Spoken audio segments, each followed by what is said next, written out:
क्या बोलेंगे? लाड। जो लाड वाले शब्द हो, ऐसे घर में शब्द बोलिए। सासू माँ अपनी बहू से बहुत सम्मान से, प्रेम से, विकास से बोलो। वो आपके घर में आई है, आपके घर को बसाने के लिए अपने माँ बाप को छोड़कर आई है, परिवार को छोड़कर आई है, अपने सगे भाई को छोड़कर आई है। मेरी बहनों, मेरे पास एक माता जी आए थे, कहने लगे बाप जी मैंने एडी बहू मिली है, मैंने एडी बहू मिली है, मैंने एडी लगे एडी केडी। अरे बाप जी कोई बताऊं बाप जी, 8 बजे मारो बेटो ले जाने बेडरूम में चाय पावे, जन तो भी महारानी की आंख खुले। ठीक है, 8 बजे मारो पर बेटो उन्हें ले जाने चाय पावे, जन भी आंख खुले बाप जी। और मैंने जवाई घनी चुपको बोलियो, मैं क्या मतलब? अरे बाप जी घनी चुपको बोलियो, हमारी बेटी से कहीं काम नहीं करावे, सिर्फ काम वही करना है। बेटी आराम करे तो मन में आनंद आता है, वही आनंद घर में बहू आराम करे तब भी महसूस कीजिए आपका घर स्वर्ग।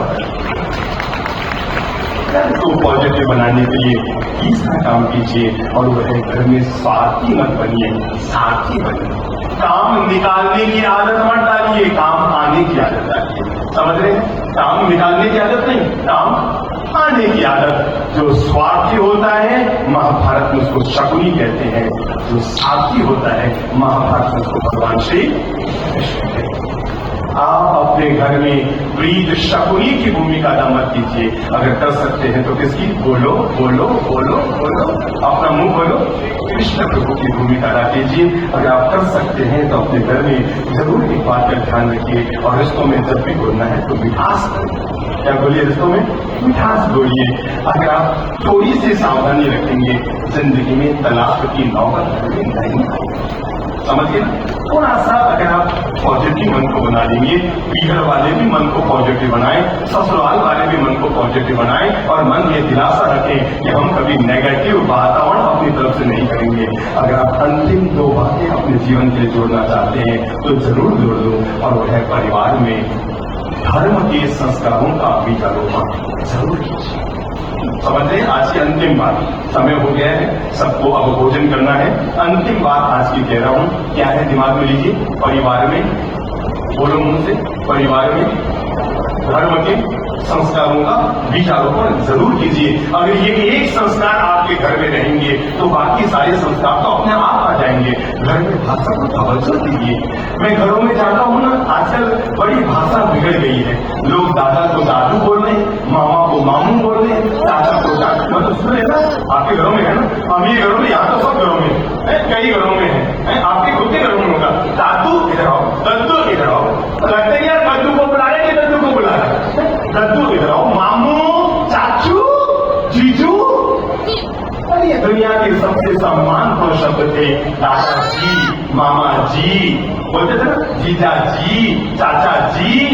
अगर समय रहते आपने अपने घर के सांस्कृतिक पतन को न रोका, अपने घर की भाषा को अगर आपने संस्कारित नहीं किया, सावधान, आज तो दादा दादू बने हैं, चाचा चाचू बने हैं, मामा मामू बने हैं, जीजा जीजू बने हैं। 5-10 साल बाद जब हम हैदराबाद वापस लौट कर आएंगे ना, आप ही के घर की कहानी कहूंगा।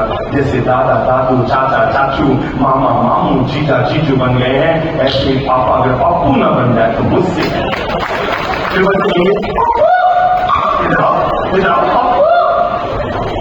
अपने घर के भविष्य को बिगाड़ रहे हो मेरे भाई? कल सुबह जब आपका पोता बोले ना दादू, तो उसको पूछना कौन है? कौन है? 3 दिन आप सुधरेंगे, चौथे दिन पोता और पोती का बाप भी सुधरेगा। 3 दिन पहले आपको तय करना पड़ेगा। मैं अपने घर के संस्कारों को, आप भी कितने बोले? बोले दादू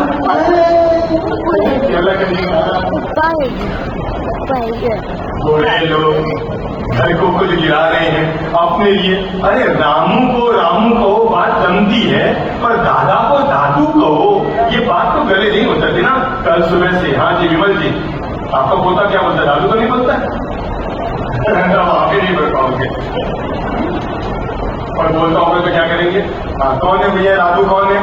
रामू, पता करके रहो दादू कौन है। 3 दिन आप सुधरेंगे, चौथे दिन परिवार सुधरेगा। घर में धर्म का बीजारोपण करो। अगर आप माहेश्वरी हैं, अब जब आ रहे हैं, आप अपने घर में बच्चों को संस्कार दो, बेटा रोज आधी लाइन भगवत गीता की याद करो। अगर आप ओसवाल जैन परिवार में पैदा हुए हैं, बच्चों को संस्कार दो, बेटा 24 तंत्र के नाम याद करो, बेटा नवकार मंत्र को याद करो, बेटा घर में धर्म का बीजारोपण करो। क्यों कह रहा हूं? एक मिनट के अंदर तो हम इस बात के लिए पूर्ण सजग बने।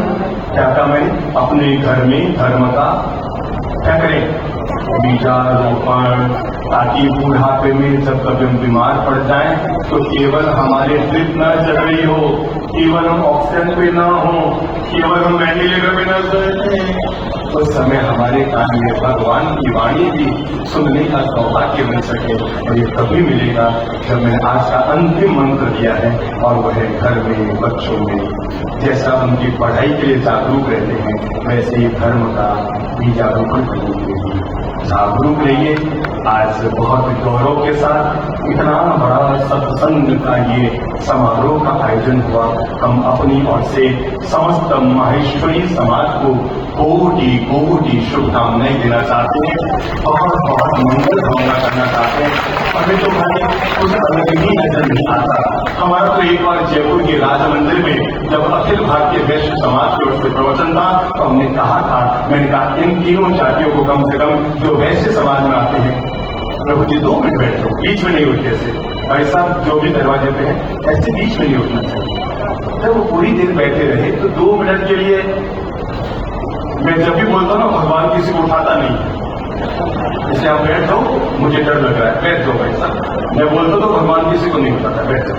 हाँ, अगर ये तीनों कौम आपस में एक हो जाती है, मिलजुल कर रहती है, तो हम देश के विकास में, राष्ट्र के विकास में, अपने धर्म और जाति के विकास में बहुत बड़ी भूमिका अदा कर सकते हैं। मैं तो ऐसा सपना देखता हूँ कि भगवान करे हमारे देश में ऐसा ही हो, हम सब मिलजुल कर प्रेम विकास और माधुर्य से जी सके। 5 मिनट में ही समारोह पूर्ण हो जाएगा। आप सभी लोगों के लिए आज हमारे टेबल कैलेंडर ये यहाँ पर रखे हुए हैं, अभी आपके भोज में आ जाएंगे, सभी लोग लेकर जाना। ये आजीवन टेबल कैलेंडर है।